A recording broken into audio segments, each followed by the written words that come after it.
परमंगल में परात्पर अखिलेश्वर अकारण करुणावरून आले तडिद्युत पितांबरधारी भक्तवांच्या कल्पतरू भगवान प्रभू रामचंद्राची मंगल पावनमय श्री राम कथा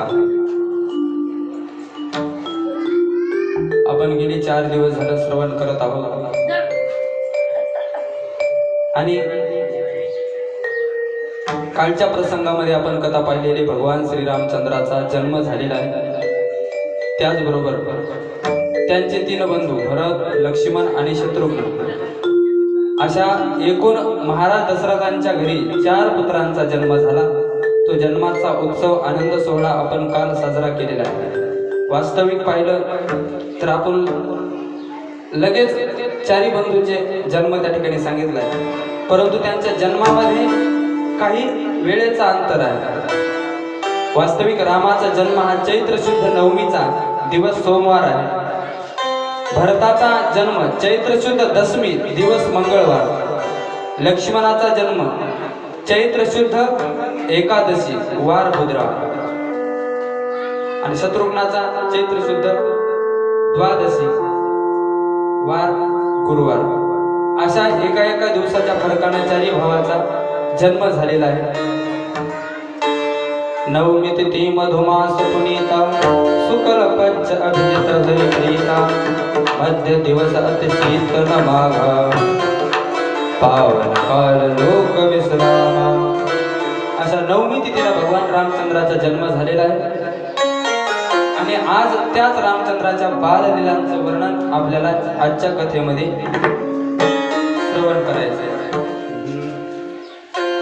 भय प्रगट कृपाला दीन दयाला कौशल्या हितकारी हर्षित महातारी मने मनहारी अद्भुत रूप विचारी लोचन अभिरामा धनुगण श्यामा निज आयुध बुधचारी भूषण बलमाला नयन विशाला शोभा सिंधु करारी प्रगट कृपाला दीन दयाला कौशल्या हितकारी हर्षित महातारी मनि मनहारी अद्भुत रूप विचारी।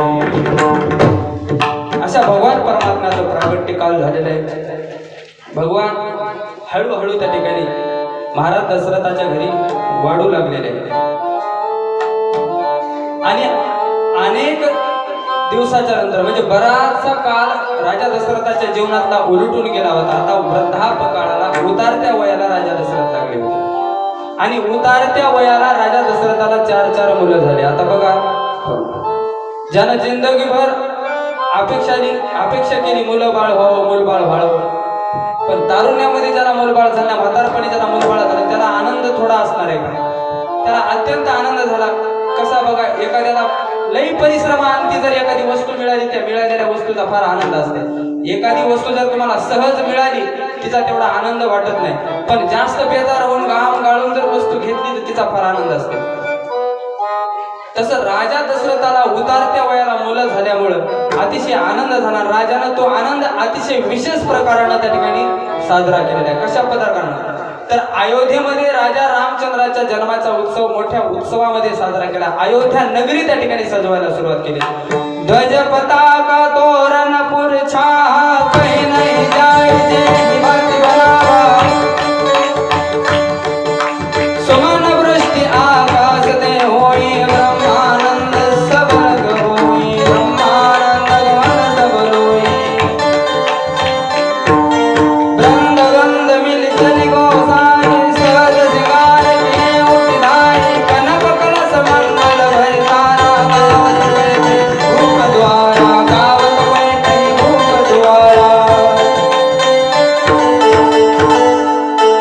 आता अयोध्या नगरी ही अतिशय सुंदर शोभायमान दिसण्यासाठी, तो आनंद साजरा करण्यासाठी गल्ली बोळानं पताका लावण्यात आल्या, फुलांचे हार करू ध्वज पताका तोरण अशा ठिकाणी बांधले गेलेले आहेत आणि नगर अतिशय सुशोभित करून सोडलेलं आहे. आणि त्याचप्रमाणे ज्या काही स्त्रिया होत्या, महिला होत्या, त्या कौशल्या मातेला बधाई देण्यासाठी, हार्दिक शुभेच्छा शुभकामना देण्यासाठी आणि त्या बाळाला आशीर्वाद देण्यासाठी, त्या बाळाला पाहण्यासाठी गर्दी करू लागल्या. आणि येत असताना शृंगार करून त्या महिला आलेल्या आहेत. बाबा राजा दशरथ सुद्धा त्या ठिकाणी शृंगार करून बसलेले आहेत.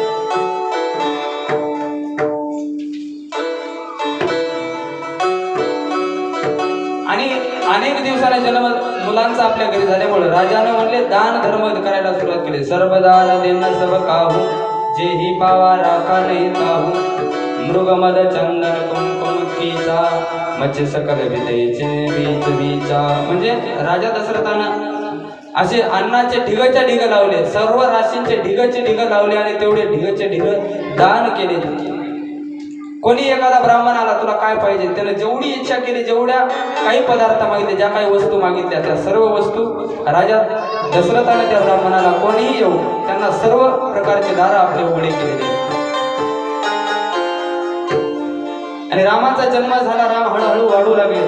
पण ही कथा भगवान शंकर पार्वती मातेला सांगतात, हे पार्वती, अशा पद्धतीने माझे भगवान रामचंद्राचा जन्म झालेला आहे.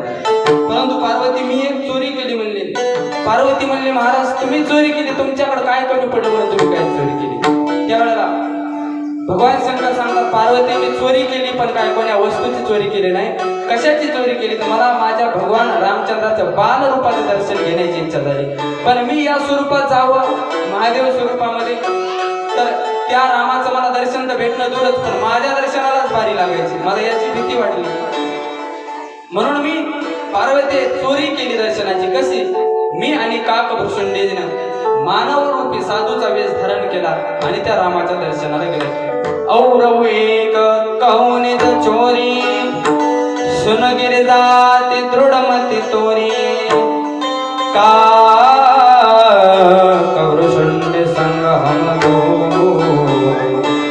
मनुज रूप जालही को.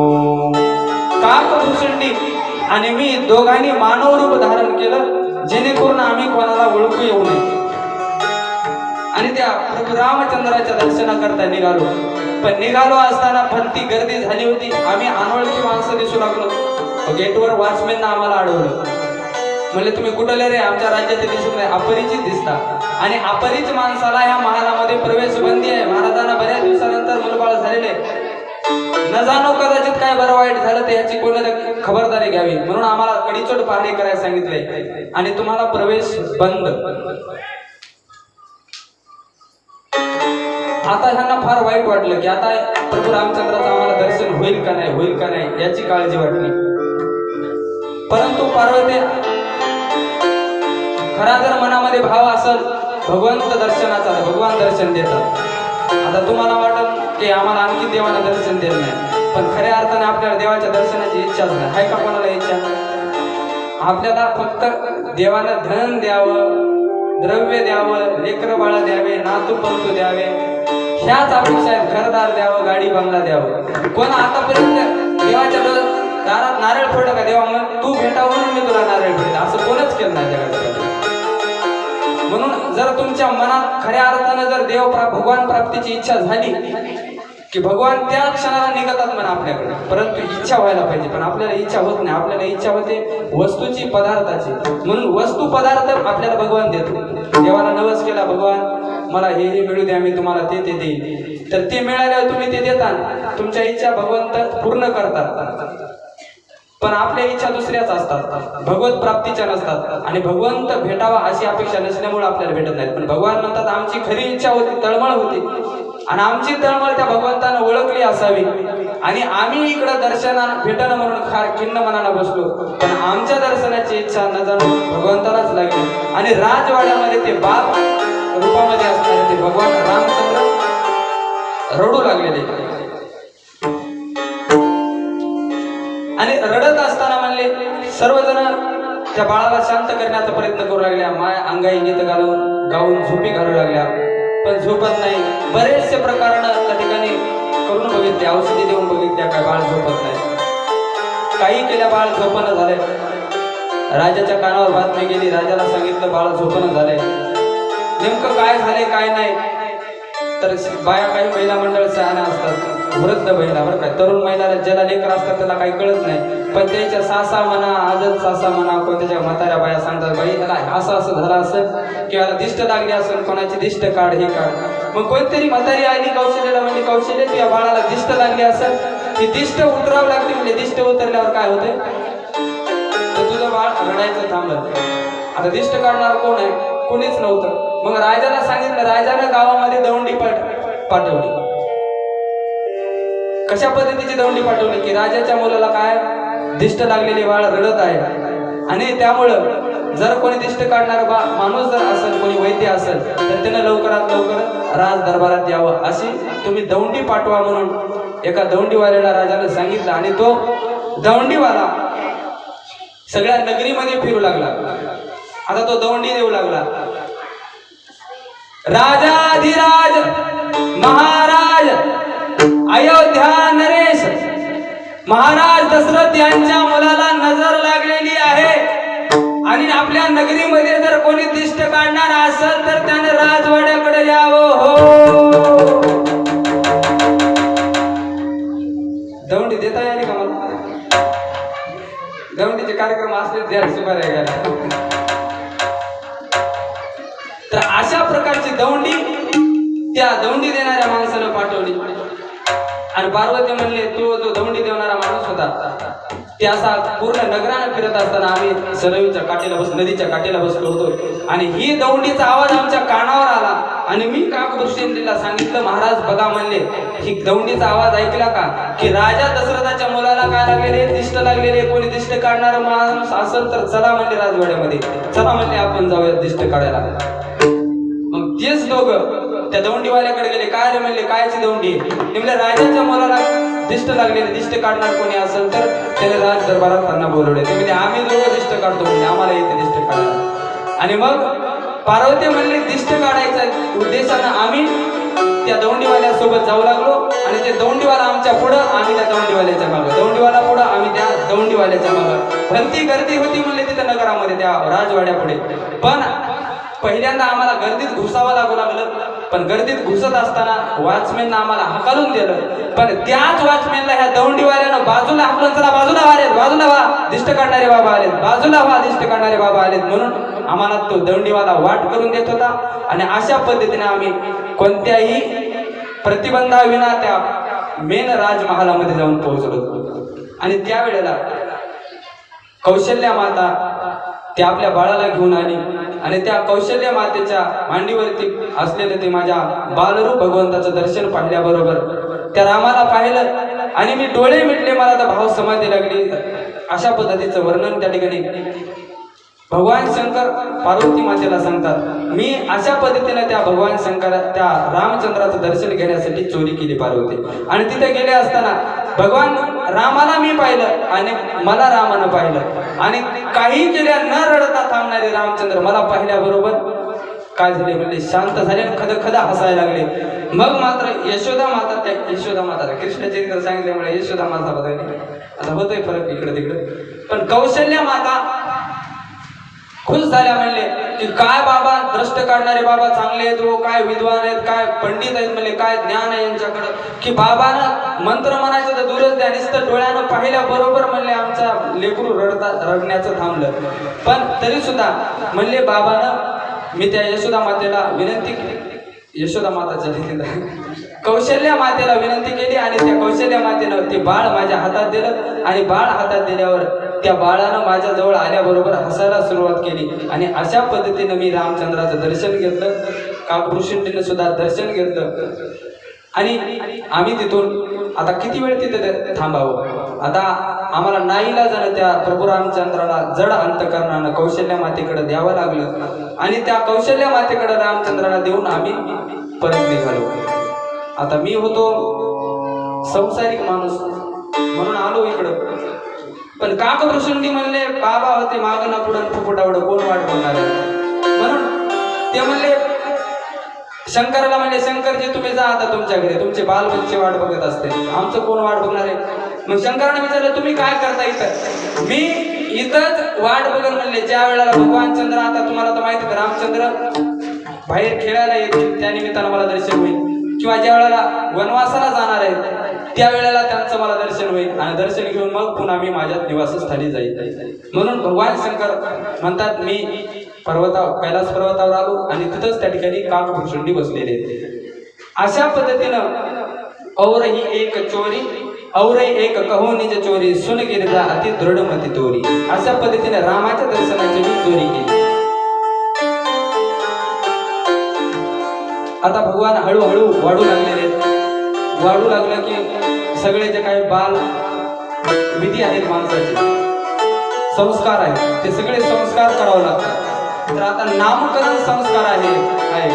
म्हणून राजा दशरथाला रामचंद्राचा नामकरण संस्कार वशिष्ठ गुरुच्या माध्यमातून करायचं ठरवलं, आणि नामकरण संस्काराला सुरुवात त्या ठिकाणी करत असताना तुलसीदास जे सांगतात, कछुक दिवस बीते एही भाती जात जान्य दिन अरुराती नामकरण कर अवसर जारी भूप बोली पठये मुनिगारी. राजाला ज्ञानी असणारे आपले गुरु वशिष्ठ महाराजांना त्या ठिकाणी बोलवलं, आणि बोलवल्याच्या नंतर करी पूजा भूपती आस भाषा धैर्य नाम जो मुने गुण राखा इनके नाम अनेक अनुपा मैं नृप कहब स्वमते अनुपा. वशिष्ठाने त्या ठिकाणी नामकरण संस्कारासाठी आलेले आहेत, आणि संस्कार करत असताना वशिष्ठ राजा दशरथाला सांगतात, राजा खरं सांगू का म्हणले, हा तुझा जो मोठा मुलगा आहे ह्या मुलाचे अनंत नाम आहेत, हरी अनंत, हरी कथा अनंत, हरी अनंत, कारण भगवंताचे रूप सुद्धा अनंत आहेत. भरपूर अवतार आपल्याला मुख्य प्रमुख 24 अवतार त्या ठिकाणी श्रीमद भागवत कथेमध्ये सांगितलेले आहेत. 24 अवतार, कोणीमध्ये दशावताराच्या कथा सांगतात, पण असे अनेक अवतार भगवंताने घेतलेले आहेत, आणि अनेक अवतारामध्ये वेगवेगळे नावं त्याला आहेत. म्हणून ह्याचे अनंत, आपण विष्णू सहस्रनाम जर बघितलं, हजारो नाम आहेत.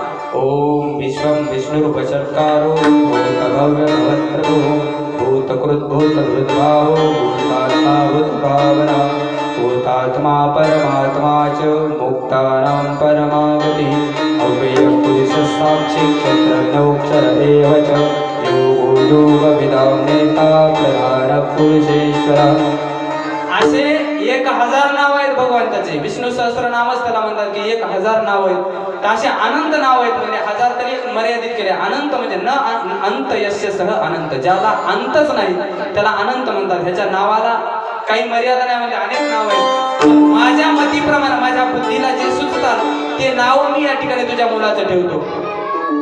म्हणून वशिष्ठजी पहिल्या मुलाचं नाव ठेवतात, जो आनंद सिंधु सुखरासी स्वीकरते त्रैलोक्य सुपासी जो सुखधाम राम असना अखिल लोकदायक विसरा. आणि राजा दशरथाच्या मोठ्या मुलाचं नाव वशिष्ठ महाराजांनी काय ठेवलं, जो आनंद सिंधु सुखरासी स्वीकरते त्रैलोक्य सुपासी. ज्याचं नाव आनंद सिंधु सुखराशी आहे, जो आनंद सिंधु सुखराशी, जो सुखाची रास आहे. म्हणजे माणसाला जर खऱ्या अर्थानं सुख कुठं असेल तर भगवत प्राप्तीमध्येच सुख आहे. भगवान म्हणजे सच्चित आनंद स्वरूप त्या भगवंताचं आहे. जो आनंद सिंधु सुखराशी स्वीकरते त्रैलोक्य सुपासी. ज्या परमात्म्याला पाहिल्याबरोबर सगळे त्रैलोक्य आनंदी होते, किंवा प्रत्येकाला जर आपल्याला भगवंत दिसले तर आपल्याला अमर्याद अशा प्रकारचा आनंद प्राप्त होतो. असा ज्याला पाहिल्यानंतर आनंद प्राप्त होतो, याच्यामुळे सर्व जगाला आनंद मिळणार आहे. म्हणून सो सुख धाम राम असनामा अखिल लोकदायक विश्रामा. अशा प्रकारचा सुखधाम, सुखाचं ठिकाण, धाम म्हणजे राहण्याचे ठिकाण.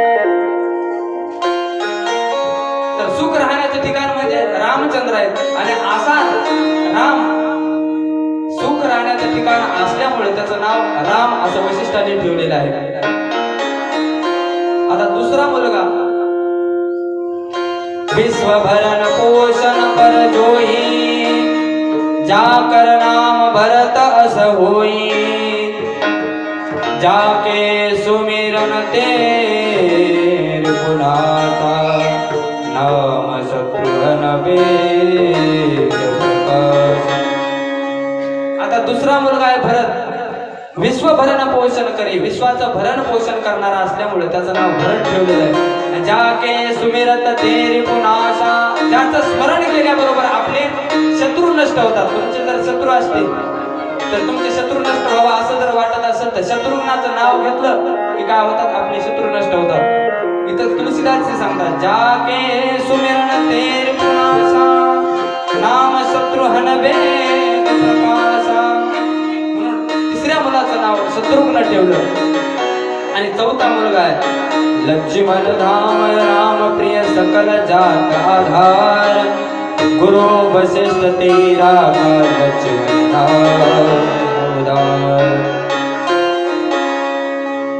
आपलं लक्ष्य प्राप्त करून घेण्यामध्ये जो पटाईत आहे जो निष्णात आहे अशा प्रकारचा असलेला लक्ष्मण त्या चौथ्या मुलाचं नाव ठेवलं. चारही मुलाचं नाव ठेवलं. पहिल्या मोठ्या मुलाचं नाव ठेवलं राम, दुसऱ्याचं भरत, तिसऱ्यांदा शत्रुघ्न, चौथ्या मुलाचं नाव लक्ष्मण. असे राम, लक्ष्मण, भरत, शत्रुघ्न चारही मुलांचा नामकरण सोहळा भगवान वशिष्ठांच्या सानिध्यामध्ये पार पडलेला आहे. तरी तर तुलसीदास त्या ठिकाणी त्या सौंदर्याचं वर्णन करतात त्या भगवंताच्या. कंबुकं करति चुंबक सुहाई आन अमित मदन छवि छाई दुई दुई दसन अधर अनुनारे नाना तिलक को वर्णे पारे सुंदर श्रवण सुचारु कपोला अति प्रिय मधुर तोतरे बोला चिक्कन कच्च कुंचित गभोरे बहु प्रकार रुचिमार सवारे. अतिशय सुंदर दिसायला ते चारही गोजीरवाले लेकर. आणि लेकरं म्हणले की लहान लहान लेकरांच्या मेकअप करण्याची हौस माईला लय भरपूर असते. कारण एक कौतुक लेकराचं पाहण्यासाठी आधीच लेकरं लहान सुंदर असतात पण ते मेकअप केल्याच्या नंतर त्यांचा अतिशय सुंदर दिसतात. आणि ते आनंद लुटण्यासाठी माता माऊल्या जास्तीत जास्त लेकराला काय करतात मेकअप करवतात. तसंच कौशल्या माता सुद्धा सुमित्रा माता कैकेयी माता ह्या चारही लेकरांचा शृंगार करू लागल्या. आणि ते सुंदर श्रवण सुचारू बोला अतिप्रिय धनु मधुर तोतरे बोला. आता लेकरं हळूहळू बोलू लागले, मधुर बोलू लागले, तोतरे बोलू लागले. आणि माय बापाला लहान लेकराला बोलता येत नसते. लेकरं बोबडच बोलतात पण ते बोबड जरी बोललं तरी त्या बोलण्याचा आनंद माय बापाला असतो. आणि ते लेकरं बोबडे बोलायला लागले की माय बाप हसायचे, आनंद त्यांना वाटायचा. अशा त्या बाल लीलांचा आनंद राजा दशरथ त्या तिन्ही राण्याच्या ठिकाणी घेऊ लागल्या. आता त्याला कपडे कसे घालतात बघा. तिन्ही माता मावल्या त्यांच्या रामचंद्राची माय कशा पद्धतीने पीत झगोनिया तनु पहिराय जानु पानी बिचरणी मोहि भाय रूप सकई नहीं कहीं शेषा जो जान सपने देखा. आता त्यांना पिवळे झगे घातलेले, पिवळे झगे, गळ्यामध्ये हार आणि असे ते मेकअप केल्यानंतर एवढे सुंदर दिसू लागले. म्हणजे त्यांचं वर्णन कोणालाही करता येणार, ब्रह्मदेवाला सुद्धा त्यांच्या सौंदर्याचं वर्णन करता येणार नाही. असे सुंदर ते त्या ठिकाणी लेकर दिसू लागले. आता एकदा म्हणले माता रामचंद्राच्या आईनं कौशल्या मातेनं रामचंद्राचा मेकअप केला. आणि स्नान घातल्याच्या नंतर घासून स्नान घातल्याच्या नंतर मेकअप केल्याच्या नंतर लेकराला माया झोपी घालतात. तसं कौशल्या मातेनं लेकराला झोपी घातलेलं आहे.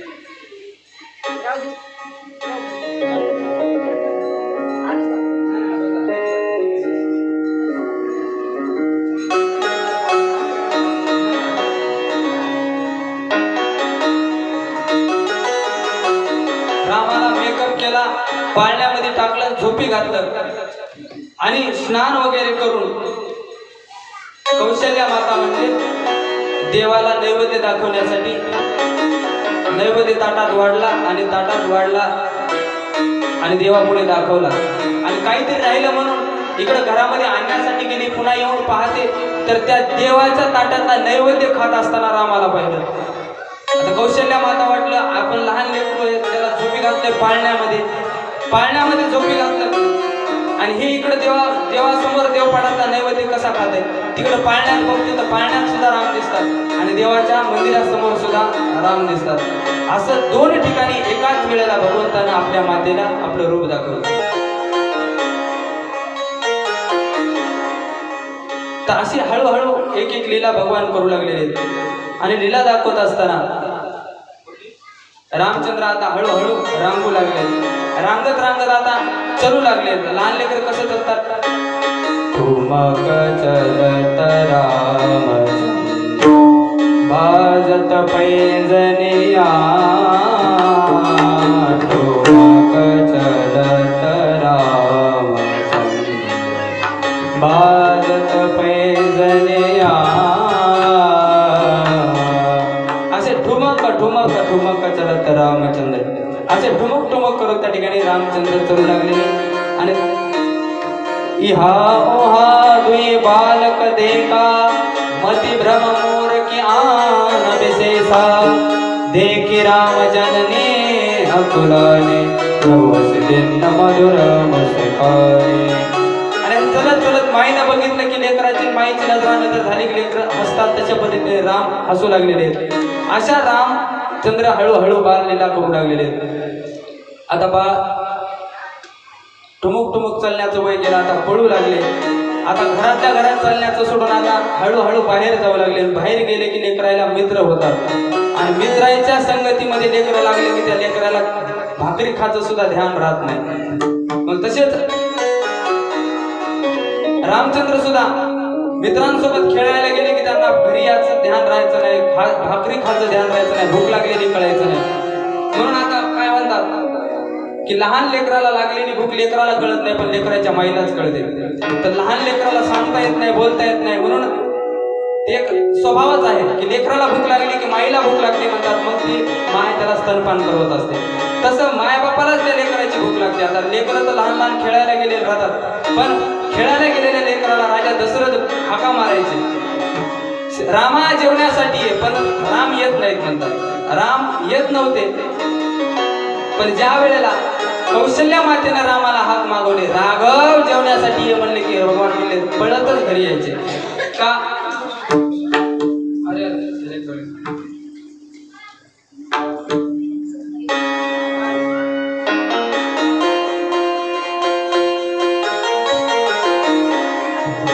राजा दशरथ ज्या वेळेला राम म्हणून हाक मारतात त्यावेळेला म्हणले रामचंद्र वडिलांना हाक मारल्या येत नाहीत. मन क्रम बचन अगोचर जोई दशरथ अजिर विचर प्रभु सोई भोजन करत बोल जब राजा आवत समाज. राजा दशरथ बोलवतात तेव्हा नाही आवत तज बाल समाजा. आपला जो लहान लेकराचा समुदाय आहे ते सोडून आपल्या वडिलांना हाक मारल्या राम येत नाहीत. पण त्याच ठिकाणी कौशल्या माताने राघव म्हणून हाक मारली की रामचंद्र पळतच याचे म्हणतात. कौशल्या जब बोलन जाये ठुमक ठुमक प्रभु चलहि पराये निगम नेति नेति शिवंतन पावा ताई जननी हती धावा. कौशल्या मातेने हाक मारल्या की राम पळत याचे म्हणतात. अशा पद्धतीनं रामचंद्र प्रभू तिथं लीला करू लागले. कधी कौशल्या मातेला सुद्धा हाताला येत नव्हते म्हणतात. कौशल्या माय त्या रामाला धरायला जायची पण राम पुढे पळायचे. इथं तुळशीदासजी सांगतात निगमने ते शिव अंतन पावा ताई धरे जननी हट धावा. ज्या रामाला आगम निगम वेद पुराण हे सुद्धा पकडू शकले नाही, त्याचं वर्णन करू शकले नाही. ब्रह्मादिक देवाच्या सुद्धा हातामध्ये जो परमात्मा आला नाही त्या परमात्म्याला ही कौशल्या माता धरण्याचा प्रयत्न करतात. तर अशा भगवंताच्या बाललीला त्या ठिकाणी जोडल्या.